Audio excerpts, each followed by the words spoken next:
Coming up, we're going to go behind the top 10 songs of this very same week from the year 1970. 52 years ago to be exact. This top 10, I'm telling you, is one of the greatest, most revered tracks gracing its ranks. So the question is, who's going to be number one? The Beatles? Now, not if the Jackson 5, the Guess Who, or solo John Lennon have anything to say about it. Plus, this countdown has some surprise underdogs. It also has one of the most successful one-hit wonders of all time, all looking to make their mark. Find out how it all shakes down coming up next on our latest edition of the Hit Song Redux. Hey, music junkies, Professor of Rock, always here to celebrate the greatest artists and the greatest songs of all time. You know, if you think that Tom Petty, The Who, and Prince Super Bowl halftime shows are superior to the last 4 or 5 that we've had, this is your channel. Make sure that you subscribe below right now, hit the red button to be a part of our Music History Daily, where we talk about the greatest of the rock era, straight from the artist usually. And to become an honorary producer on our Patreon and to have more content, click in the description there for our Patreon. Plus, you can check out our new merch, including our brand new entries into our Vintage Years collection. I'm really excited because it's time for another edition of our show, the Hit Song Redux. This is my favorite thing we do on here. It's where we travel back to a week in the golden era of rock and roll, and we re-rank the top 10 songs of that specific week based on how much the world has listened to them since their peak position on the Billboard Hot 100. Sometimes we go 50 years ago, 40 years ago, 30 years ago, and we actually have actual artist commentary. We have your stories, your dedications that we share on here. Just to clarify, though, this isn't my personal top 10, nor is it the top 10 of the year. It's the actual top 10 from the exact week, 52 years ago in May. We count them down as they were then, and then again, we run them through a recalibration system to find out what the real top 10 is based on all-time streams and views from like YouTube and Spotify and radio plays and all that. This program really is a tribute to my hero, the great Casey Kasem and his American Top 40 Countdown. This show, again, we're going to travel back to the year 1970. So if you wanted to catch a movie at the local cinema, you could choose between Airport.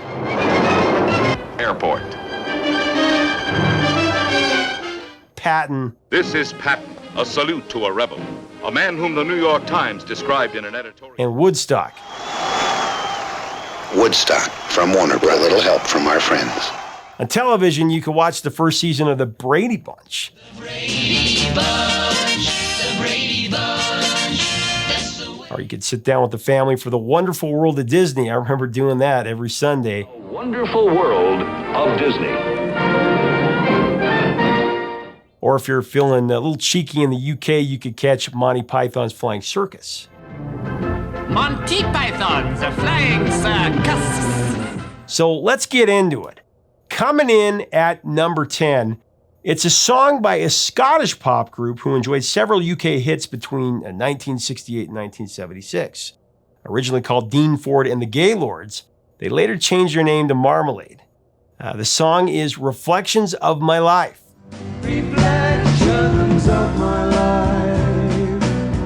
For better or worse, Marmalade perhaps best remembered in the UK for their cover of the Beatles' Obla Di Obla Da.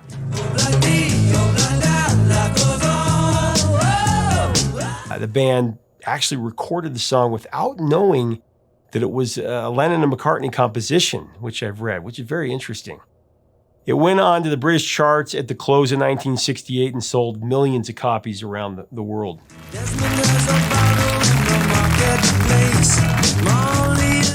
After almost a year on the sidelines, though, Marmalade reemerged with Reflections of My Life.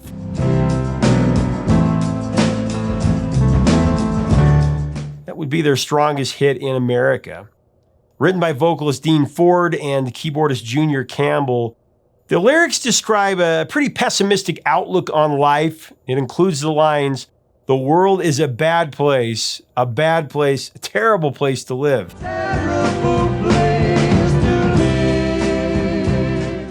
Musically, this dramatic ballad incorporates rock, pop, and some harder progressive elements.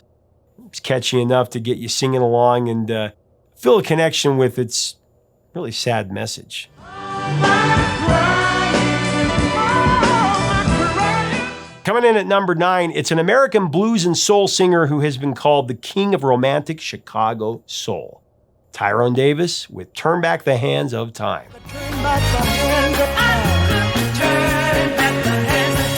Though versatile enough to handle everything from pop soul to funk to bluesy Chitlin circuit to R&B, Tyrone's signature sound was smooth soul.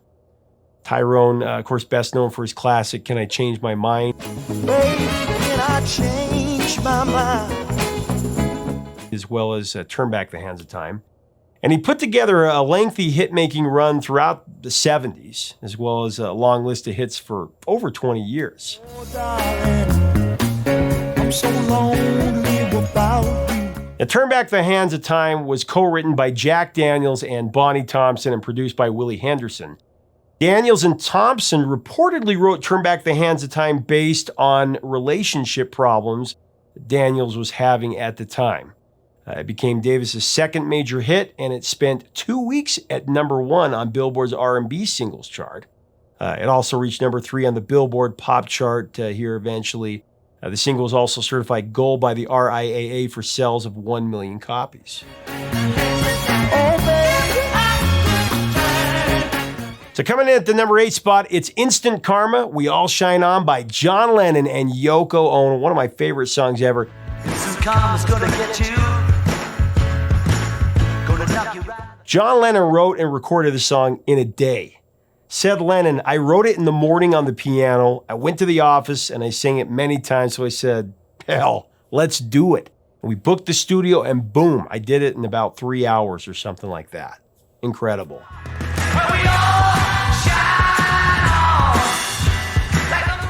I can't believe he did it in 3 hours. It's just incredible. Of course, karma is a popular belief in the Hindu and Buddhist religions. It posits that your actions in this life will influence your future lives. While good deeds will have a positive effect, bad deeds will ultimately bring about negative consequences. Lennon's idea of instant karma, however, refers to a more immediate accountability for your actions. Something like what comes around goes around. You better get yourself together. According to Yoko Ono, the song is an invitation. It's like, let's all be together, and anybody who's out there who is not in this game, why don't you join us? And to say that, we all shine on, it's a beautiful, beautiful thing, instead of saying some people are shining and some people are not. It's a really uplifting song. End of quote.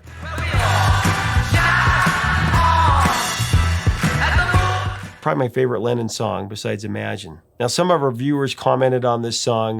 Viewer Jason the Flying Farrier Hayes, that's a long one. He said, I remember hearing Instant Karma on a TV commercial when I was young. Probably heard it on the Nike commercial.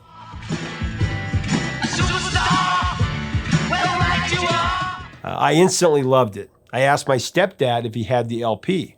Of course, was his reply. He has a collection that could easily run a rock station. He taught me a lot about classic rock, and I am still a huge fan today. Now, viewer Michael Daniels said, Instant Karma was the leading track on the first John Lennon mixtape I ever made. Recorded off the Shaved Fish compilation. Viewer Shannon Spence said, Instant Karma, I remember my mother loved this song so much. She told me all about karma and how our actions affect others, cause and effect. I love this song. It gives me a strong feeling of hope whenever I hear it. I'd love to know the story on it as well. Well, we'll get deeper into that one. I've covered it before, but I want to cover it again in more detail.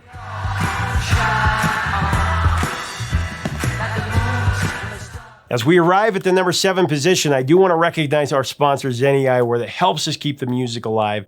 The Rockstar Choice 4 glasses. If you want to feel like a rock star, Zenni is the only way to go for glasses. Just go to zenni.com. You choose your color, your shape, your style, and you can even try them on before you buy. You do that digitally with Zenni's mirror feature. Check it out at zenni.com. So at the number 7 position, it's the king of the novelty hit, at least in the 70s he was. It's the song, Everything is Beautiful by family-friendly entertainer Ray Stevens. Everything is beautiful. In 1970, Stevens was given his own TV variety show. It's called The Ray Stevens Show. However, it lasted just one season. Uh-oh. I was just giving Andy Williams here his cookies. Andy Williams, I'm Andy Williams. He wrote this uplifting song, Everything is Beautiful, as the theme for this show, actually. Everything is beautiful.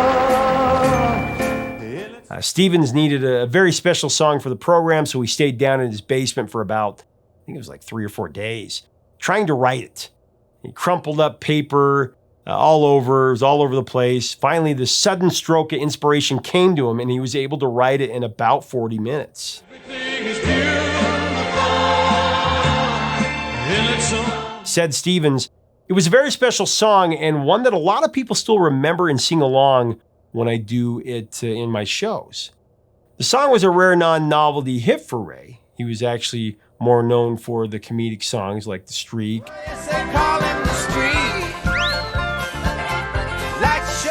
and Harry the Hairy Ape, and a few other songs like that.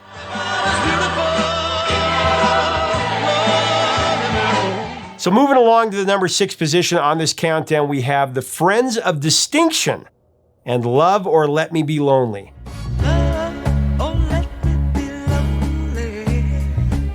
Now, the Friends of Distinction, not the Kitchens of Distinction, they formed in 1968 in Los Angeles with original members Floyd Butler, Harry Elston, Jessica Cleaves, and Barbara Jean Love.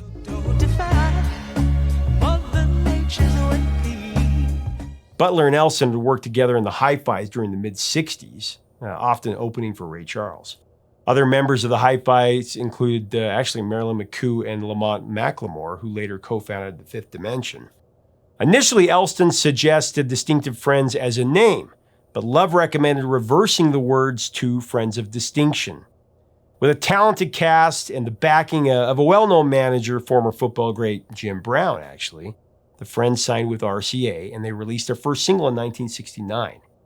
Grazing in the Grass is what it was called.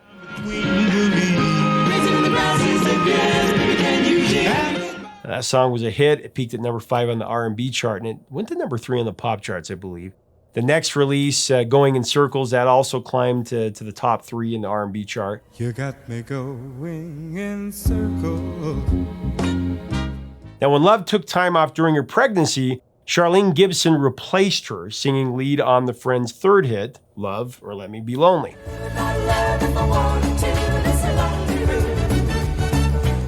The song was a multi-chart success. It peaked at number 6 on the Hot 100. It went to number 9 on the AC charts, the adult contemporary charts, and it went to number 13 on the R&B chart.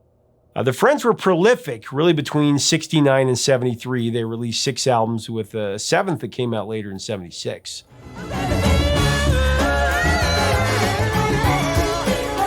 Okay, so we've made it halfway through the countdown. Coming in at number 5, it's one of the great all-time Bottle Lightning classics, and really one of the most played classic rock tracks ever.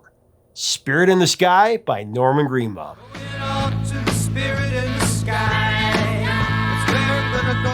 Now, this is one, of course, we've covered in full on another episode, but we're going to give you a little taste here. Norman Greenbaum is just a lovable paradox. I got to interview this guy. He's raised in a Jewish family. He wrote a song about Jesus. He was a folk singer who abandoned the acoustic guitar in favor of a psychedelic fuzz box.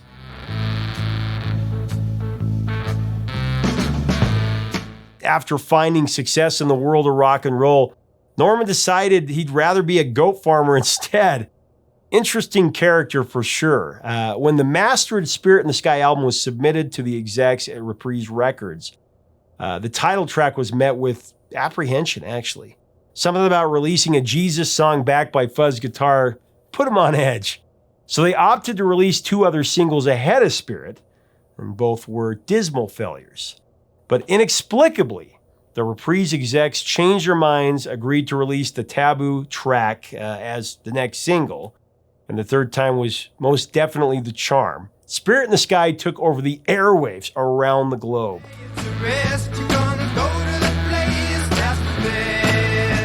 Climbed all the way to number 3 on the Hot 100, and it sold over 2 million copies. This is one that our viewers had a lot of fond memories of, and I'll share just a couple here. Screen name Miss Daffster, I hope I said that right. She said, "We lived on Orleans Island near Quebec City, Canada. We had to cross a bridge to go to the city. Whenever my dad wanted takeout food, we kids would hop in the big Chrysler LeBaron. For some reason, the song Spirit in the Sky would always come on the AM radio. I love this song. The special sounds it would represent the spirit were spooky and fun at the same time. I love the 80s version by Doctor and the Medics as well, but the original was the best.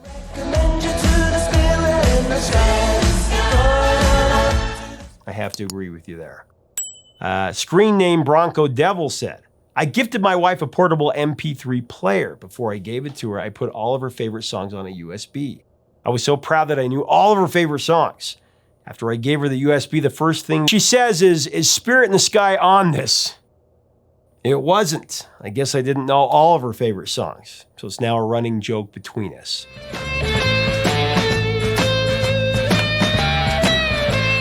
All right, heading into the number 4 spot, it's a song that is both a love story and a tale of a shady character up to no good. It's Vehicle by the Ides of March. Great God in heaven, you know I love.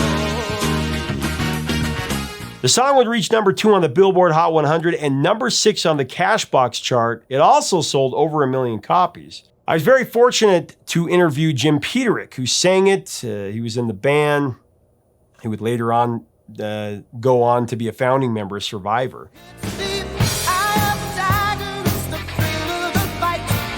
There's a pretty funny story behind this one. I don't want to spoil it, so I'll let Jim tell it. Here it is. I wrote it, well, it's a long story behind that one, because I wrote it for my ex-girlfriend who I was trying to win back. She was calling me for rides, even though we weren't dating. And I would, okay, I'll give you a ride. I took her to modeling school a couple of times. Finally, I I started resenting this because I wasn't even getting a kiss on the cheek, And I said, Karen, all I am is your vehicle, baby, And she said, what do you mean? I said, I'm your limo service. What is this? So all of a sudden, I just heard this riff in my head. Ba-da-ba-ba-da.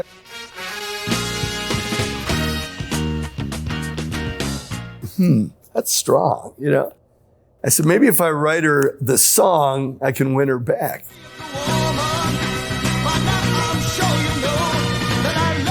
Getting closer to that coveted number 1 slot. At number 3, we have the Beatles with a Paul McCartney special. The great, the legendary, Let It Be. Speaking words of wisdom, let it be. Now, this is certainly one of the Beatles' most memorable songs and certainly one of their most moving, one of Paul's most beautiful compositions. The message of the song was actually inspired by a dream that he had. As the story goes, one night during a stressful chapter in the Beatles' history, Paul dreamt about his mother, Mary.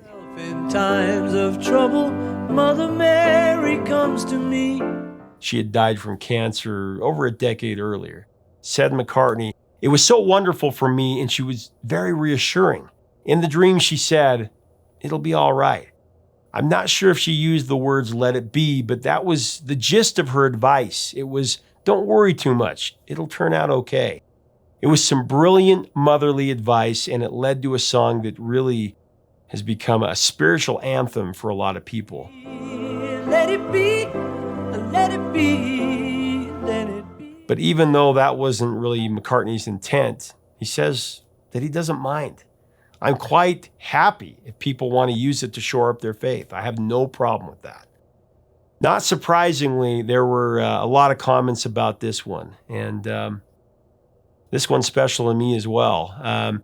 Here are just a few of them. Viewer Fred S. Hickok said, the summer I was 14, I spent several weeks at my mom's apartment with my weekdays to myself while she was at work. This gave me access to her vinyl records. I was somewhat aware of the Beatles before then, but when I started listening to Mom's records, especially the Red and Blue albums, I really discovered them. Let It Be was one of my favorites. From then until halfway through college, I considered myself a Beatlemaniac. Though I'm not over the top like I was then, the Beatles are still my favorite group.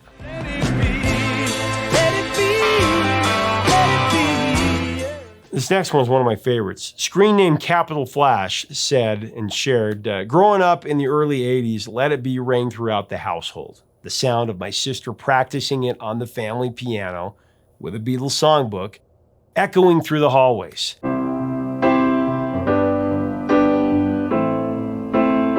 Inside this songbook was an inscription written by my mother. This songbook was purchased on December 13th, 1980, 5 days after John Lennon's death from 7 bullets.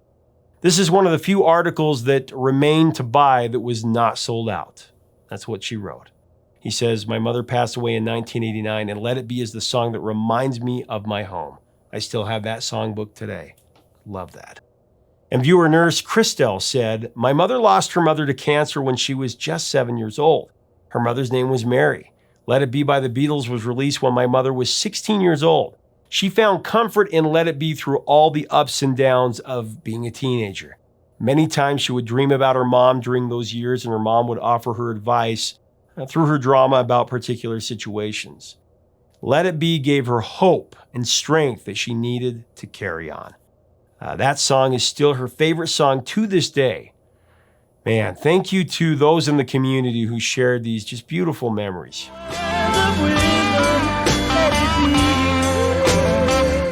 So shuffling in at the number 2 position, it's actually a song by the King of Pop, along with Jackie, Tito, Jermaine, and Marlon. That's right, it's the Jackson 5 with ABC.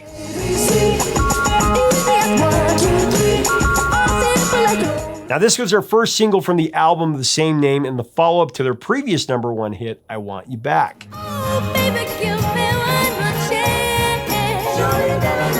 ABC is packed with hooks that put Michael Jackson's talents to very good use. From the call and response, bup, bup, bup, bup, bup.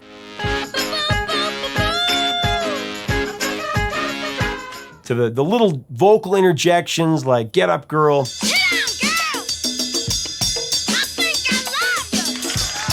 This type of vocal styling would, of course, become one of Michael Jackson's hallmarks for years to come after, both with the Jackson 5 and as a solo artist. Girl, when you dance, there's a magic. This is a song, I gotta tell you, this takes me back to my early childhood in the 70s. Just dancing around the house to this song. It's just one of those songs like a nursery rhyme. Everybody can sing it. Our viewers had a lot to say about this one as well, including, somewhat surprisingly, a lot of cereal comments. Viewer Alan Eisenberg remembered Honeycomb cereal had records on the box that you could cut out. We got Jackson 5's ABC, which we, of course, already knew from the cartoon. Good times. Likewise, screen name Leah Standen, ABC was the first single I ever cut out of the back of a Post cereal box. If only I had saved it. And viewer Eric Oosterwol said, hope I got that right, speaking of ABC, I remember the Jackson 5 were in a TV commercial for Alphabets, a kid's breakfast cereal in the early 70s.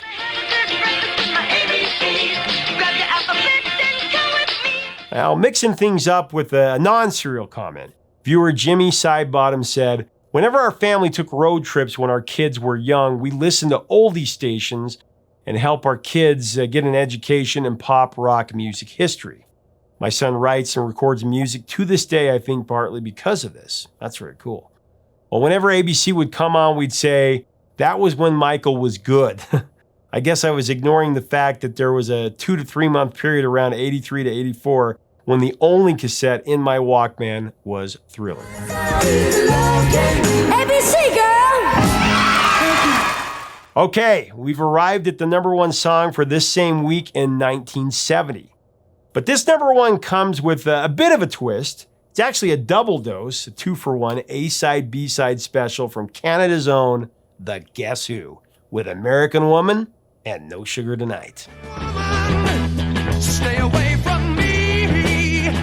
American, no sugar tonight in my coffee, no sugar tonight in my tea. The Guess Who, of course, Canada's most popular rock band in the late 60s and early 70s until Rush took over.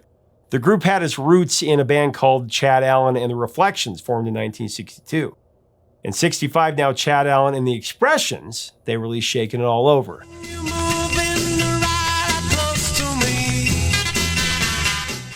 That was the band's first major hit. It went to number 1 in Canada. It went to number 22 in the US. But to stir up some extra publicity, their American label, Quality Records, disguised the single by crediting it to Guess Who? ? The ploy insinuated that this was a famous British invasion band going incognito. After that, the name The Guess Who just really stuck. So here's what the original lead singer, Burton Cummings, told me about the song. They had the riff going, and I just started singing whatever came into my head. You know, all that stuff about war machines and ghetto scenes and colored lights can hypnotize, just making it up.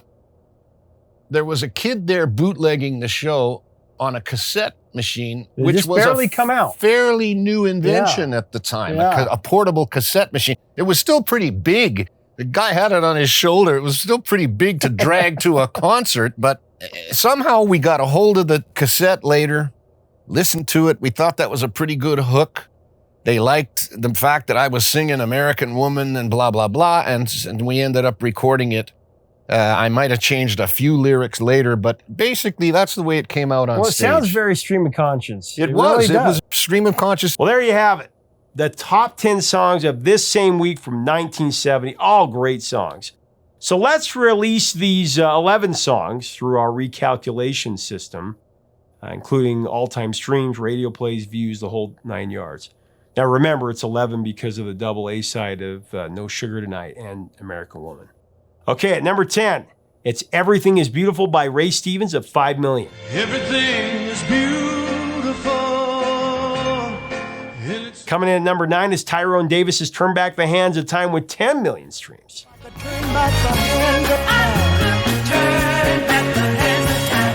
Well, no change there. Falling 4 spots, it's Vehicle by the Ides of March at number 8, but still coming in with a very respectable 17 million streams. God in heaven, you know I love. Number 7 is John Lennon and Yoko Ono with Instant Karma, 20 million. Instant karma's gonna get you. Gonna knock you right. At number 6, it's Reflections of My Life by Marmalade, moving up 4 spots with 38 million streams.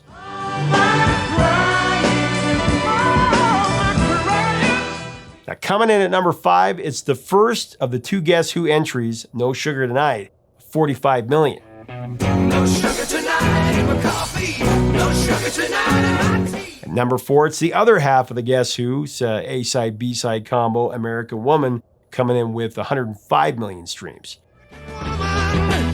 Stay away from me. So if you've been following along this whole time, you know what that means. We got a new number 1 entry based on all time. At number 3, it's a Jackson 5, falling 1 spot from the original countdown with ABC, an impressive 386 million streams.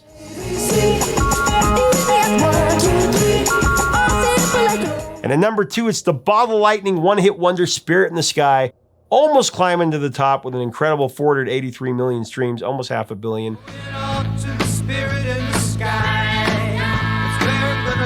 So that means the number 1 spot belongs to a band who certainly is no stranger to that position.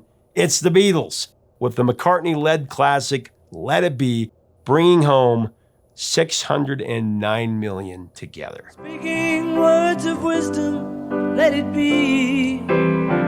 So there it is, the new top 10 from this very same week in good old 1970, based on all-time streams and views. So what other years or weeks should we cover on here next? Tell us in the comments. We'd love to know. Make sure to share your memories of these songs below. What do you think about the new top 10? Would love to know that as well. If we didn't get to your dedication or your memory, we will, I promise. Share it with us, and we'll make sure to read through those. You like our content, we do invite you to subscribe to be a part of this community. We'd love to have you. Check us out on Patreon. Help us keep the music alive. That's the idea. Until next time, 3 chords and the truth, my friends.